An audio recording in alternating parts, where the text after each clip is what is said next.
നിലമ്പൂരിലെ മത്സര ചിത്രം വളരെ വ്യക്തമാണ്. കേരളത്തിലെ സർക്കാരിനെതിരായിട്ടുള്ള ശക്തമായിട്ടുള്ള ജനവികാരമുണ്ട്. ആ ജനവികാരം ഉൾക്കൊള്ളുന്ന ജനങ്ങൾ ഐക്യ ജനാധിപത്യ മുന്നണിയെ ആര്യാടൻ ഷൗക്കത്തിനെ വൻപിച്ച ഭൂരിപക്ഷത്തോട് വിജയിപ്പിക്കും. കംഫർട്ടബിളായ മെജോറിറ്റിയോടുകൂടി UDF ഇവിടെ ജയിക്കും. അത് മനസ്സിലാക്കിക്കൊണ്ട് തന്നെയാണ് അവസാനത്തെ കളിയുമായിട്ട് മുഖ്യമന്ത്രിയൊക്കെ ഇന്നലെയും മിനിഞ്ഞാന്നൊക്കെ ഇറങ്ങിയിരിക്കുന്നത്. അദ്ദേഹം ഇന്നലെ ഇസ്രയേലിനെതിരായിട്ട് പരാമർശം നടത്തി. നല്ല കാര്യം. പക്ഷേ ആ പരാമർശത്തിനിടയിൽ ഒന്ന് രണ്ട് കുത്ത് കോൺഗ്രസിനിട്ട് കുത്താനും അദ്ദേഹം നോക്കി. അത് ചരിത്രത്തെ വളച്ചൊടിക്കുന്നതിൻ്റെ ഭാഗമായിട്ടാണ്. പാലസ്തീൻ ജനതയുടെ മോചനത്തിന് വേണ്ടിയിട്ട് അവരുടെ അവകാശങ്ങൾക്ക് വേണ്ടി മഹാത്മാഗാന്ധിയുള്ള കാലം തൊട്ട് ഇന്ത്യൻ നാഷണൽ കോൺഗ്രസിന് പ്രഖ്യാപിതമായ നിലപാടുണ്ട്. അത് ഏതെങ്കിലും തിരഞ്ഞെടുപ്പ് കാലത്തുണ്ടാവുന്ന ഒരു നിലപാടല്ല, ഇലക്ഷൻ ഓറിയന്റഡ് നിലപാടല്ല, 10 വോട്ട് കിട്ടാൻ വേണ്ടിയിട്ടുള്ള നിലപാടല്ല.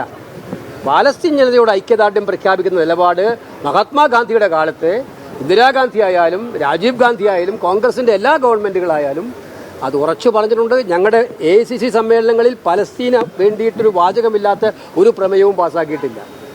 ഏറ്റവും ഒടുവിൽ ഇപ്പോഴുണ്ടായ സംഭവത്തിനെതിരെ കോൺഗ്രസ് അധ്യക്ഷൻ മല്ലികാർജ്ജുന ഖാർഗെയും ശ്രീമതി പ്രിയങ്ക ഗാന്ധിയും ഏറ്റവും ശക്തമായി രംഗത്ത് വന്നിട്ടുണ്ട്. ആദ്യം രംഗത്ത് വന്നിട്ടുണ്ട്.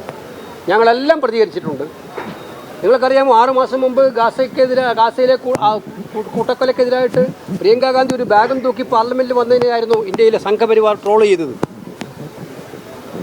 അന്നൊന്നും ഒരു കമ്മ്യൂണിസ്റ്റുകാരനും ഞങ്ങളാരും കണ്ടിട്ടില്ല, പിണറായി വിജയൻ്റെ പാർട്ടിയെയും കണ്ടിട്ടില്ല. ഇപ്പോൾ അദ്ദേഹം തെരഞ്ഞെടുപ്പിന് 2 ദിവസം മുമ്പേ വന്നിട്ടാണ് ഇത് പറയേണ്ടത്. ഇതൊരു കോൺഗ്രസിനൊരു കുത്തും. പിന്നെ ആ പറയുന്ന ആളുടെ ആത്മാർത്ഥത കേരള സമൂഹത്തിൽ കണ്ടതാണ്.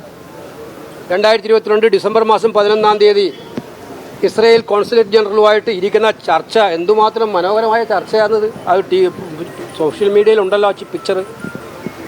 ഇസ്രയേലുമായിട്ടുള്ള വ്യാപാര ബന്ധങ്ങൾ കേരളം ശക്തിപ്പെടുത്താൻ ആഗ്രഹിക്കുന്നു, അതിനെ വളരെ സന്തോഷത്തോടെ നോക്കിക്കാണുന്നു എന്നൊക്കെ അദ്ദേഹം പറഞ്ഞതല്ലേ.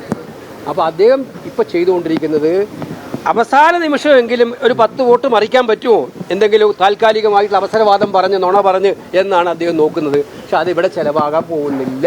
ഈ PV അൻവറിന്റെ ഇന്നലെ ഒരു റാലി ഉണ്ടായിരുന്നു, വലിയ ശക്തിപ്രകടനമായിരുന്നു. അൻവർ നിലമ്പൂർ തെരഞ്ഞെടുപ്പ് വെല്ലുവിളിയാവും. ഞാൻ പറഞ്ഞല്ലോ ആദ്യത്തെ വാചകത്തിലാണ്, ഈ തെരഞ്ഞെടുപ്പ് എന്തിനു വേണ്ടി ഉണ്ടായതാണെന്ന് ജനങ്ങൾക്കറിയില്ലേ? ഈ തെരഞ്ഞെടുപ്പ് ഉയർത്തിയ കാര്യങ്ങളെന്താ? ഈ തെരഞ്ഞെടുപ്പ് വരാനുണ്ടായ സാഹചര്യം എന്തായിരുന്നു? ഇടതുപക്ഷ സർക്കാരിൻ്റെ നാറുന്ന കഥകളുമായി ബന്ധപ്പെട്ടിട്ടുള്ള പ്രശ്നത്തിൻ്റെ പുറത്തല്ലേ തെരഞ്ഞെടുപ്പ് വന്നത്? പിന്നെ ആ തെരഞ്ഞെടുപ്പിൽ ഇടതുപക്ഷത്തെ തോൽപ്പിക്കാൻ ആർക്കാണ് ഇവിടെ കഴിയുക? UDFനല്ലേ. UDFന് മാത്രമേ കഴിയുള്ളൂ. അപ്പോൾ അവിടെ വോട്ടർമാരുടെ മുമ്പിൽ വേറൊരു ചോദ്യം ഉണ്ടാകേണ്ട കാര്യമില്ല. ഞങ്ങൾ വളരെ ക്ലിയറാണ്, വളരെ വ്യക്തമായ ഭൂരിപക്ഷത്തോടുകൂടി UDF ജയിക്കും. പ്രിയങ്ക ഗാന്ധി ജമാഅത്ത് വിഷയത്തിലൊന്നും പറഞ്ഞില്ല എന്നാണ് ഗോവിന്ദ മാഷിന്റെ രാവിലെ ആവർത്തിച്ചത്. ഞങ്ങളെ സംബന്ധിച്ചിടത്തോളം ഒരേ നിലപാടേ ഉള്ളൂ. അതൊക്കെ ഈ അസ്വസ്ഥത കൊണ്ടുണ്ടാകുന്നതാണ്.